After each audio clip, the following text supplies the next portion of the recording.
Las opiniones vertidas en este podcast son de exclusiva responsabilidad de quienes las emiten y no representan necesariamente el pensamiento del canal.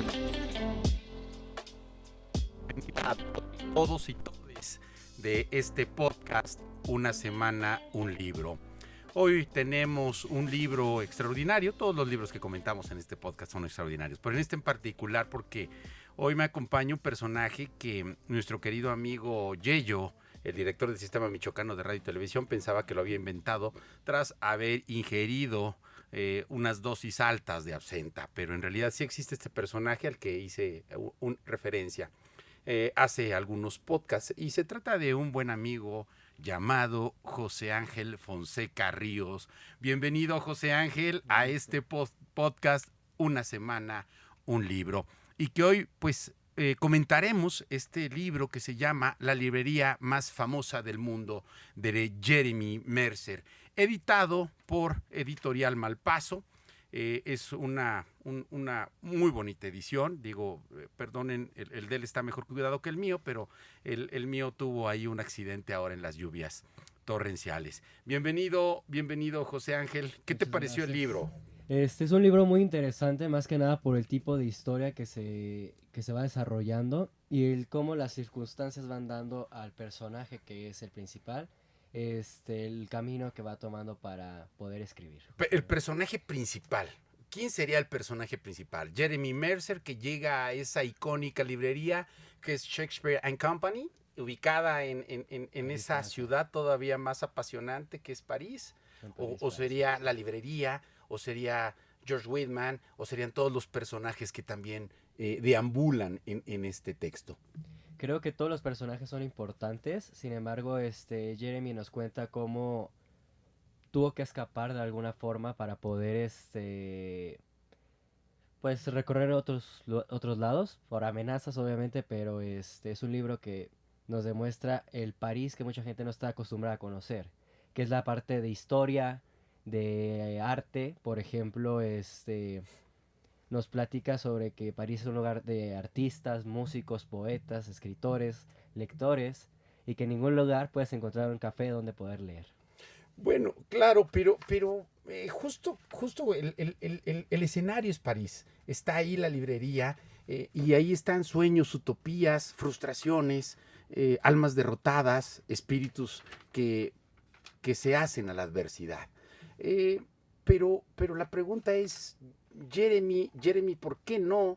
¿Por qué no va a otro lugar? ¿Por qué no se va a cazar canguros a Australia? ¿O por qué no se sube a un barco y se fuga de eso, de lo que está huyendo? Aunque en el libro habla de que él se mete en un problema con un mafioso porque él se dedica, él se convierte en un periodista policíaco, pero parecería que él ya desde antes estaba tratando de huir, ¿no? No se encontraba a sí mismo.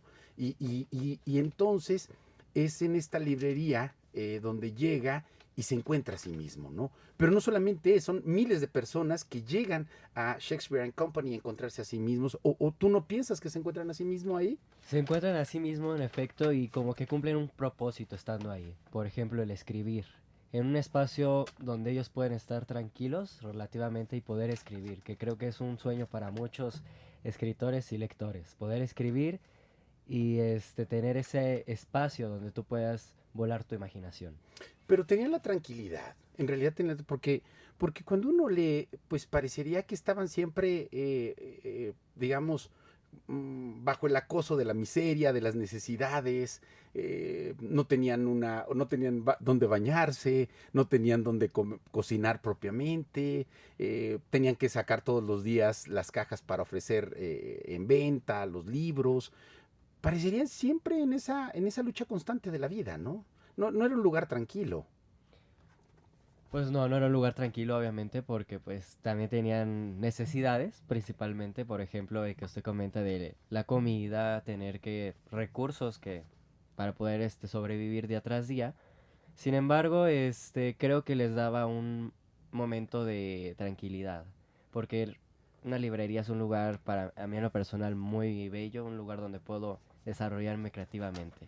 Claro, creo que ahí es donde justo podía parecer el escenario más caótico, pero en donde encontraban la fuente de inspiración, en donde podían ser ellos mismos, ¿no? Exactamente. Ellos mismos, donde ellos podían ser como eran en realidad, con todas, digamos, las luces y sombras de una personalidad. Y ahí vamos encontrando personajes como el propio Jeremy, el propio George Whitman, que hacen alusión y que incluso pues él dejó crecer esa leyenda de que era descendiente de Walt Whitman, el poeta norteamericano. Tenemos otro personaje como Kurt, como Luke, como Nadia, como Simon, como Eve, como Pia, como Chris o como Ablimit o Sophie o Silvia o Fernanda o Esteban el Gaucho. Personajes que son tan diferentes y a lo mismo tan coincidentes, ¿no crees? ¿Cuáles serían, en tu opinión, los puntos de coincidencia de estos personajes, José Ángel? Creo que todos tenían principalmente el objetivo de conocerse a sí mismos, descubrir quiénes son. Y justamente en esta librería, qué casualidad que es en donde se desarrollan como quieren ser. Claro, y yo creo que ahí era cuando George les ponía la prueba, ¿no? Que escribieran su biografía. Exacto. Que ese es el requisito para poderse quedar a vivir quedarse a vivir en la librería Shakespeare and Company, ¿no? Escribir una biografía. Fíjate cómo lo menciona aquí el autor. Dice, la tarea de poner la propia vida por escrito suponía la oportunidad de una confesión para muchos. Así que dentro de esas cajas rebosantes de documentos hay historias de amor y muerte, de incesto y adicción, de sueños y desengaños, cada una de ellas en su foto tamaño carnet. Imagínate escribir la biografía de uno antes de morir. Creo que sería algo muy importante porque pues puede ser una forma de transmitir tu vida hacia el mundo. Y de una forma que lo personal es lo mejor, que es la lectura, justamente. Claro, y son apasionados escritores y apasionados lectores, ¿no? Y aquí algo que es coincidente con lo que tú dices, también este párrafo que lo subrayé. Dice, pero el día que uno se muda a vivir a una célebre librería, no es el mejor momento para plantearse nada de un modo racional.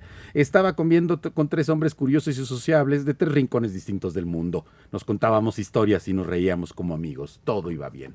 Un lugar en donde efectivamente podían convivir todo tipo de personalidades, de distintos orígenes, de distintas perspectivas, pero efectivamente unidos en eso tan universal como puede ser la lectura o la escritura, ¿no?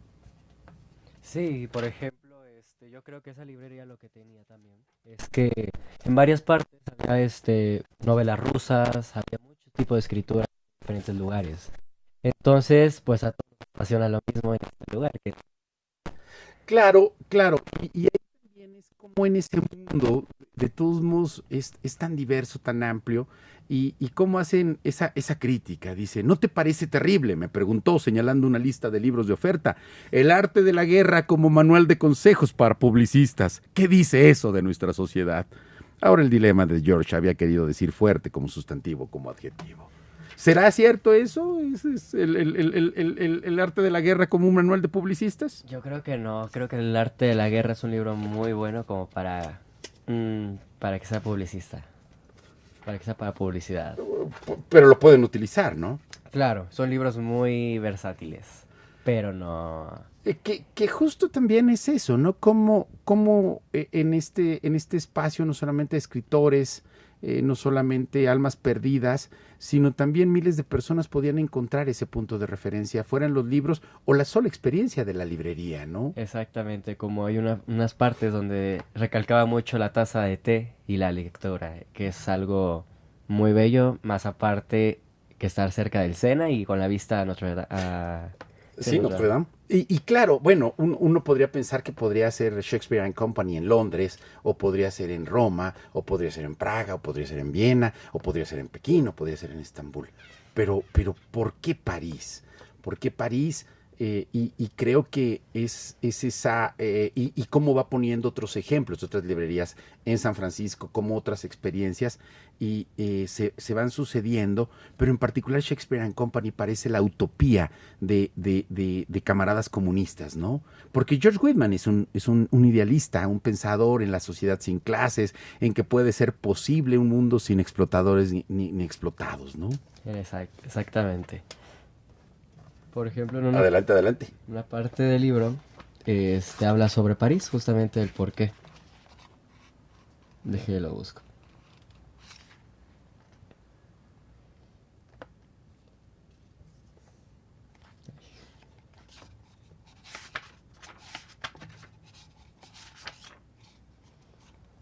No lo encuentro. Ya, a ver, yo te quiero leer uno.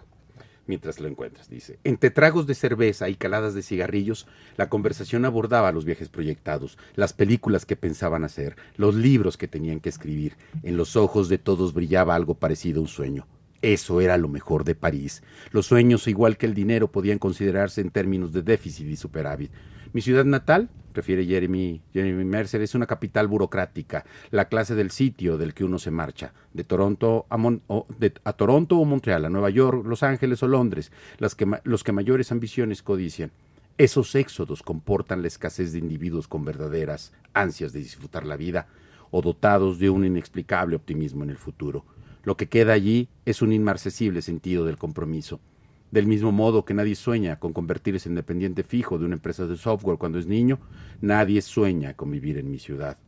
En un lugar como París, la atmósfera está tan cargada de sueños que las calles están atestadas y nunca hay una buena mesa libre en ninguna cafetería. Poetas y escritores, modelos y diseñadores, pintores y escultores, actores y directores, amantes y escapistas, todos se hacinan en la ciudad luz.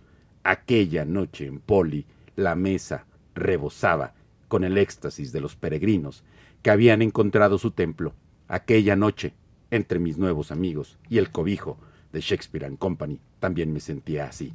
La esperanza es la más maravillosa de las drogas. Justamente es la frase que estaba buscando.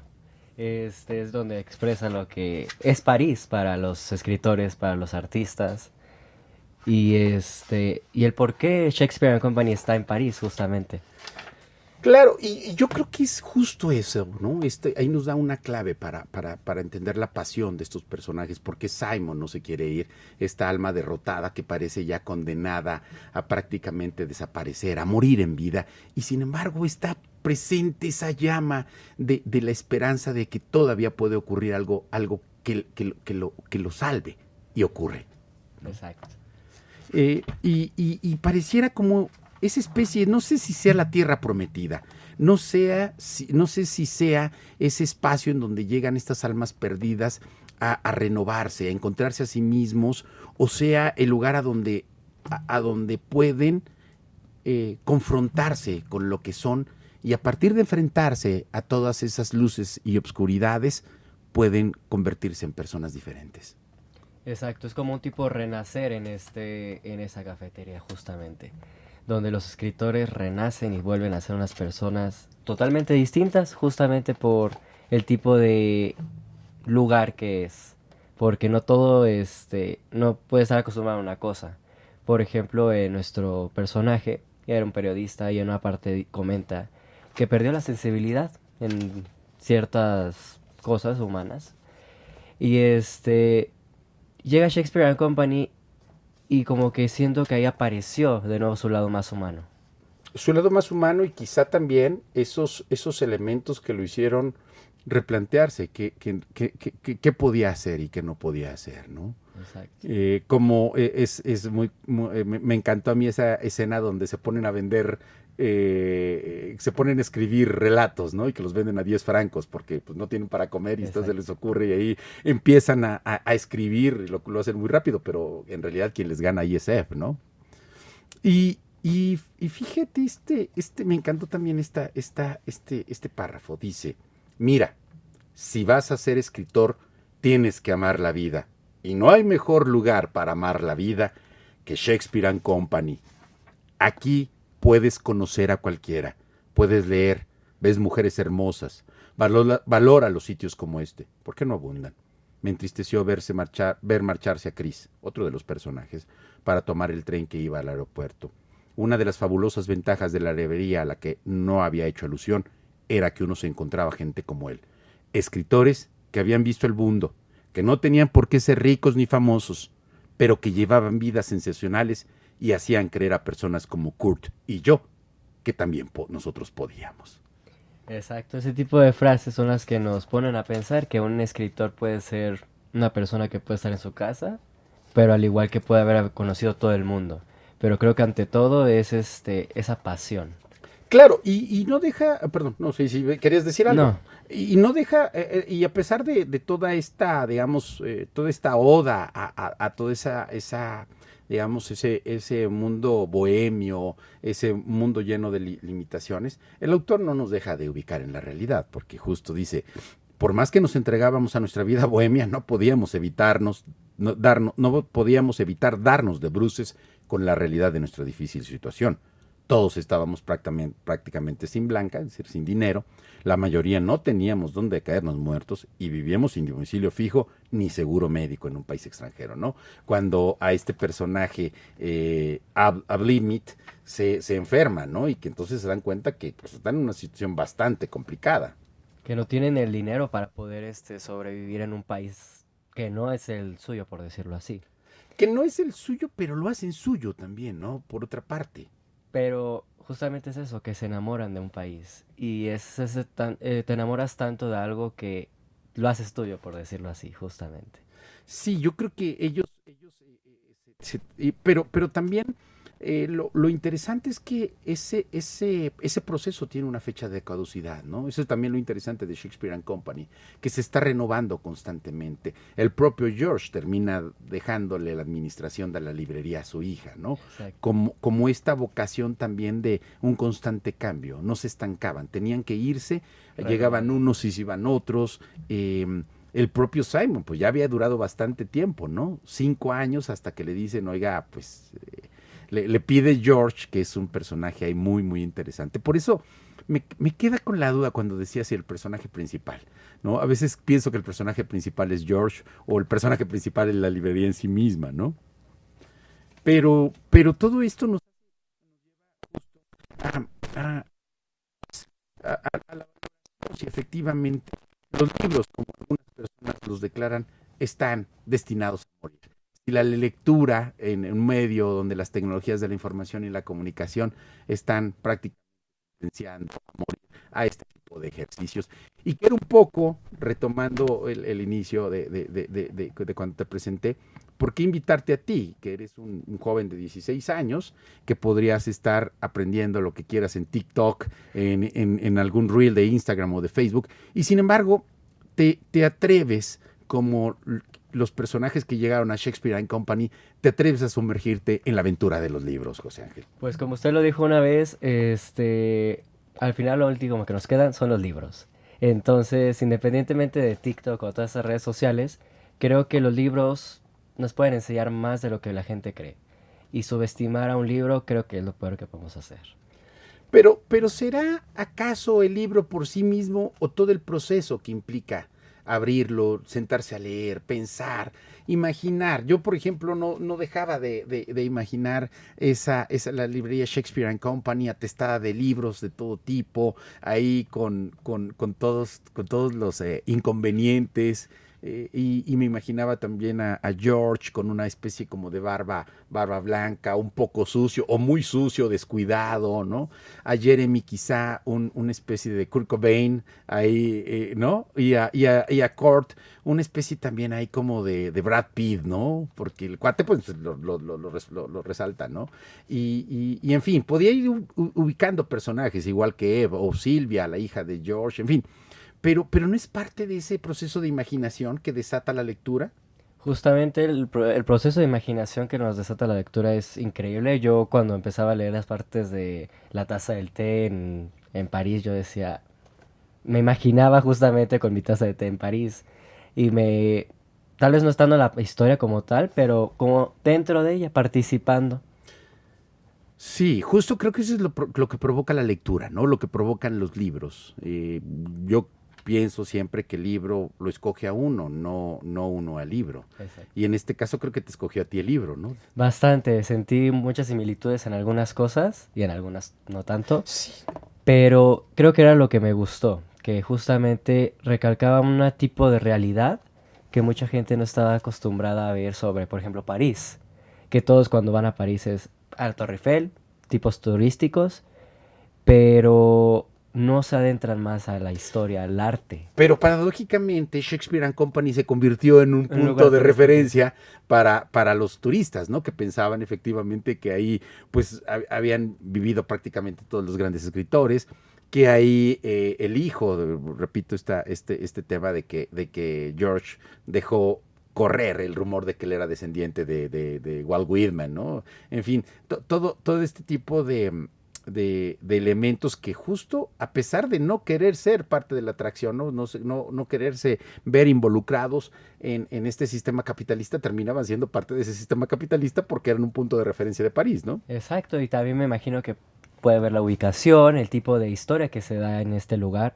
puede ser lo que haya hecho que se haya hecho un lugar turístico. Sin embargo, creo que se puede rescatar más cosas sobre el arte, sobre la escritura, sobre la lectura, que simplemente lo que se puede ver en videos. Sí, y a mí me parece justo, me permitiría un poco de diferir de un lugar tranquilo, sino más bien son todas estas emociones que se van dando en ese espacio, lo que destaca, digamos, prende la chispa de todos esos escritores e intelectuales, ¿no? Porque Simon, que es un poeta fracasado, pensaríamos que ya era un poeta fracasado, y de repente lo invitan a que dé una lectura a Irlanda, ¿no? Y cómo regresa triunfante de esa lectura, y son, creo que, justo esas condiciones tan difíciles que todos y cada uno van viviendo, porque todos pasan hambre, todos se sienten frustrados, todos atraviesan por aquello que no querían atravesar, en fin, dice, no la pasan de lo mejor, pero terminan siendo felices. Exacto, y creo que a pesar de eso, de que era un lugar que se limitaban mucho en demasiadas cosas, por ejemplo, seguros médicos, en cuestiones de hambre, aún había algo que los quería ahí. Y justamente, pues me imagino que era parte de eso, la lectura. Ya después, cuando se retira, fue cuando se da cuenta de bastantes cosas. Y se da cuenta de cómo estar dentro de la librería y cómo estar dentro y fuera de la librería son panoramas muy distintos. Pero ¿no crees que al final la librería, este es un lugar imaginario en el que justo los escritores lo van construyendo? O sea, no es solamente que George les pida que escriban su biografía, no es solamente las condiciones difíciles en las que viven, no son solamente esa vida de pues, una serie también de excesos o cargada de limitaciones, sino también es parte de que ellos deciden que ese sea su espacio. Sí, yo creo que ellos en el momento que aceptaron estar ahí, creo que aceptaron que va a ser un espacio para ellos y compartirlo con bastante gente que le apasiona lo mismo. Entonces es cuando se dan cuenta de que simplemente es un lugar muy distinto a lo común. No es una librería cualquiera. Sí, dice ahí, aquí es lo negro es blanco y lo blanco es negro, ¿no? Exacto. Está fuera de la normalidad. Claro, y estas historias también, digamos, como George a sus casi 80 años se enamora, ¿no? Sí. Y quisiera leer este párrafo, ¿no? Dice, lo que en los primeros tiempos había parecido una broma romántica degeneró con los días, cuando el viejo comenzó a quejarse de que Ed no estaba leyendo lo suficiente, que dejaba el apartamento en desorden de manera sistemática, que no organizaba las reuniones del té como debía. El verdadero origen de estos reproches había que buscarlo en la frustración del librero por el hecho de que Ed no hubiese accedido a casarse y en consecuencia le estuviera amargando la vida. Exactamente. Y justamente yo creo que también tiene que ver la diferencia de edades que tenían y las pasiones que tenían. El hombre, pues, con 80 años me imagino que ya tenía algo trazado, por decirlo así. Ya tenía una vida muy cuadrada, por decirlo así. Y que llegue una mujer menor que él y que empiece a cambiar ese panorama es raro para ellos. Sí, y aquí nos da la respuesta, ¿no? Dice, no le movía, dice, aunque era muy tentador criticar a George por seducir a una mujer 7 décadas menor que él, yo percibía el lado poético del romance. No le movían ni el sexo ni la reputación.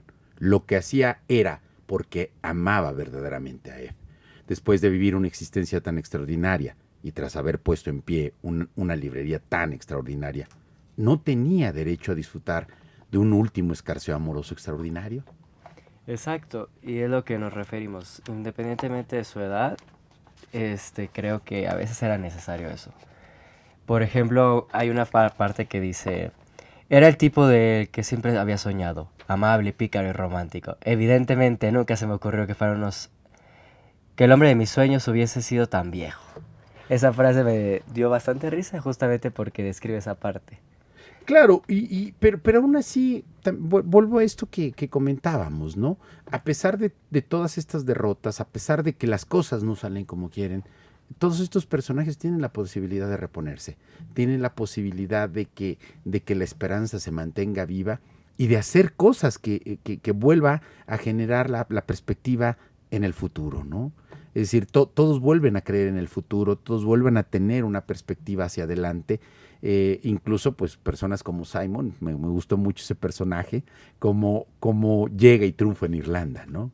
O el propio Jeremy, ¿no? Que finalmente pues va encontrando en Francia, ya no en Shakespeare and Company, en Francia, las posibilidades de seguir creciendo como escritor, ¿no? Exacto. Y es muy peculiar eso, justamente cómo se levanta, como se lo dice, como de ser un poeta fracasado a ser un poeta muy importante en Irlanda, por ejemplo. O sea, ese tipo de cosas nos hace reflexionar sobre, a veces solo es necesario esa poquita ganas de levantarte. Eso que lo movían a ellos justamente, que era, por ejemplo, a muchos les ayudaba a creer que Shakespeare and Company podía ser más grande, podía ser mejor. Y ese tipo de cositas podía hacerlos crecer. ¿Cositas? Bueno. Sí. Y el libro además de todos estos, digamos, todos esos trazos, todas estas pinceladas que nos acercan a la vida de los escritores, que no precisamente en su gran mayoría están rodeadas de este glamour o de abundancia, sino al contrario, de esas limitaciones que van construyendo y van formando el espíritu, ¿no? Que ayudan a construir esa voluntad férrea por seguir escribiendo, ¿no? Porque además, bueno, también lo que es cierto es que la profesión de escritor no precisamente anuncia las mejores de las condiciones, Claro. ¿no? Digamos, se necesita, pues digamos, tener un conjunto de condiciones y aún así no necesariamente se triunfará como escritor. El triunfo del escritor, el triunfo de la escritora será determinado no por la campaña publicitaria, sino justo porque pueda trascender, ¿no? Y ahí me parece que son personajes que trascienden. Todos los que acabamos de mencionar son personajes que trascienden a su propia condición y tiempo. ¿O tú qué opinas? Sí, todos trascienden y todos, por ejemplo, como usted lo dijo, van cambiando por cómo se van dando las cosas. Por ejemplo, en este caso de Shakespeare and Company ya no lo podía manejar el papá, pero lo maneja la hija. Este tipo de actualización, se tienen que actualizar las cosas para poder darles un seguimiento, justamente. Claro, y también fíjate que hay también estas anécdotas, ¿no? De cómo que lo que tenían que hacer para sobrevivir, ¿no? Es decir, Jeremy que pues ahí describe cómo la fascinación de los bolsos Louis Vuitton provoca que no le quieran vender a chinos y coreanos y japoneses, ¿no? Y que entonces él se hace pasar por un cliente muy adinerado y empieza a comprar bolsos en muchos lugares, pero claro, la estrategia solamente resulta una vez porque lo van ubicando. O cómo se dedica también a andar en las ofertas de sedes de una cadena de tiendas de Francia, donde tienen un precio en una sucursal y otro, ¿no? Y entonces van buscando en dónde pueden obtener mayores ganancias. Esas cosas que parecerían, digamos, no sé cómo la palabra ahorita no podría definirlo, pero esas ganas de salir adelante, ¿no? De sobrevivir. Exacto. Y creo que es lo más que se puede resaltar de este personaje, justamente, que salió de Canadá por temas personales, por ejemplo, que en este caso son las amenazas. Todo es personal, José Ángel, todo es personal. Y y de una forma u otra encuentra un hogar que no es lo mismo que una casa, un hogar en París justamente. Claro, sí, y creo que ahí es otro de los elementos del libro, ¿no? Estas trayectorias de vida que están ahí plasmadas en las autobiografías, ¿no? Incluso llega a ser pues, considerado algo como con lo que pueden salir adelante, ¿no? Dice, el remate de aquellos archivos lo constituían las autobiografías de 40 años de visitantes. Almacenadas por toda la librería se encontraban garabateadas las historias de todos y cada uno, desde Allen Ginsberg hasta John Denver, y permitían hacerse una atractiva idea de los miles de individuos que habían pasado por Shakespeare and Company. Sorprendentemente, los temas se repetían sin cesar. Gente desilusionada ante la cultura dominante y en busca de un lugar donde lamerse las heridas, ávidos de hacerse el mundo algo mejor. De hecho, según George, la única diferencia representativa entre sus huéspedes de 1950 y 1960 y los de la actualidad en el estatus de sus familias. Contundente, dice George. Entonces no se veían tantos divorcios. Hoy parece que todo el mundo viene de una familia rota. Exacto, y justamente creo que también es algo que me interesó mucho el libro, te marca muchas partes de la historia, fuera de lo de la historia de Shakespeare and Company, te marca la historia sobre París, sobre las crisis económicas que hubo en esa época, y creo que es lo que también cambió bastante la perspectiva del libro. Claro, Lo hizo porque más interesante. es un mundo, está inmerso en un mundo, ¿no? Forma parte de un contexto que de una u otra manera no se pueden abstraer, como está paranoico George de que lo está siguiendo la CIA, porque él es un comunista declarado, ¿no? Y te habla pues de una época en la que el mundo se dividía efectivamente entre el sistema capitalista y el sistema comunista, ¿no? O por ejemplo, cuando también hablan sobre el aumento de precio de cosas, y es como ahí se ve la inflación sobre que tuvieron que vivir en esas épocas justamente, cuando hubo una crisis en Francia y todo eso, y te remarca mucho eso. Claro, y aquí creo que también reivindica la utopía, no la utopía del Estado burocrático que emergió en el siglo pasado en la Unión de Repúblicas Socialistas Soviéticas, sino en la utopía de un mundo justo, un mundo en el que podamos ser felices. Y creo que en ese sueño que se confundió, pero que fue parte de esa época, ¿no? Escribe George. Escribe Jeremy Mercer sobre George. Dice, después de sus aventuras, George estaba convencido que había que modificar el orden universal. Alquiló un apartamento en Cambridge con la intención de estudiar ruso en Harvard y prepararse para el futuro. Solo un faro, solo una luminaria brillará sin palidecer en medio de los tifones de los próximos años. Y esa será la Unión Soviética. Justamente habla de lo que le comento sobre eso. Y bueno, como irnos pues planteando qué podemos nosotros decirle a quien se quiera animar a leer Shakespeare, la librería más famosa del mundo, José Ángel. ¿Por qué habría que leer este texto? Porque es un texto increíble, tanto en cuestiones, tiene partes de poesía, tiene partes de aventuras, tiene partes de la vida real, tiene muy buenas frases, por ejemplo, no leer es peor que no saber leer. Esa frase a mí me gustó mucho porque creo que puede ayudar bastante a la juventud, justamente. Pero te escuchas ya como un viejo cuando dices eso. Yo creo que el placer de la lectura, la aventura de leer, puede ayudar no solamente a los jóvenes. Creo que nos puede ayudar a todos, ¿no? Claro, y como dice, también lo marcan en el libro, es una novela de 3 palabras. Entonces, es un libro que en lo personal lo recomendaría mucho. Y es un libro demasiado ligero. A comparación de bastantes libros, este libro se puede leer y se disfruta bastante, no te pone a pensar, sin embargo no es tan pesado. Hay libros que son pesados. Quizá porque tú te sentiste identificado en este libro, quizá porque uno de esos personajes te terminas identificando, Jeremy Court, Simon o el propio George, no sé, quizá por eso, ¿no? Puede ser, la verdad a mí me encantaría estar en París tomando té y leyendo en una librería. Si a mí me lo preguntas sería un sueño, al igual que escribir, justamente. Y yo creo que esta idea también de justo el placer de la lectura, ¿no? Yo diría, léanle el libro, porque aquí van a encontrar a un grupo de personas que hicieron de la lectura y de la escritura no solamente su pasión, sino ese elemento que los aferró a la vida, que cuando la tormenta de vivir los llevó a las profundidades, la lectura y la escritura les permitieron salir a flote.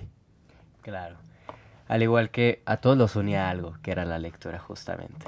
Sí, y yo me gustaría irme enfilando hacia el cierre de este podcast, que como todos, pues me parece que es un libro que me apasiona, me gustó, lo disfruté mucho,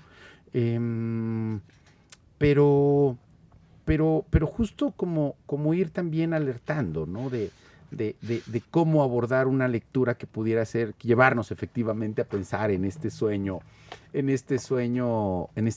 de la bohemia, y también en el texto, pues como ya lo había mencionado, también nos dan esos golpes de realidad, ¿no? Que le dice cómo esta chica que está ahí termina también dándose cuenta que pues el mundo del arte, el mundo de la cultura necesita de relaciones, ¿no? Claro. Sí, yo creo que me parece que el texto justo también ubica y señala, pues, que esa utopía es posible, que sirve para aferrarnos, que sirve para salir adelante, pero que también es un espacio temporal, ¿no? En el cual habrá que salir para poder continuar caminando, ¿no? Claro, que es un lugar para encontrarse y para poder seguir. Sí, y yo cerraría antes, pero no sé si tú quieras comentar algo más, José Ángel, antes de ya irnos enfilando hacia hacia el cierre de nuestro capítulo. De mi parte del libro sería todo. Yo cerraría con esta frase: no hay mejor vida que esta, vagar por el palacio del mundo a pie, caminar, bailar, cantar y leer el libro de la vida. Jeremy Mercer, la librería más famosa del mundo. José Ángel, muchas gracias por habernos acompañado. Muchas gracias a usted. Y me gustaría decir que gracias a usted por inculcarme la lectura y por permitirme leer este libro que es muy bueno, y pues a mis padres que también me apoyaron para estar aquí justamente. Muy bien, pues bienvenido al comentario, y cerramos, como ya es habitual en este podcast, diciendo que por respeto al público este podcast no tiene risas grabadas. Muchas gracias, nos vemos en nuestra próxima emisión de Una Semana, un Libro. Muchas gracias.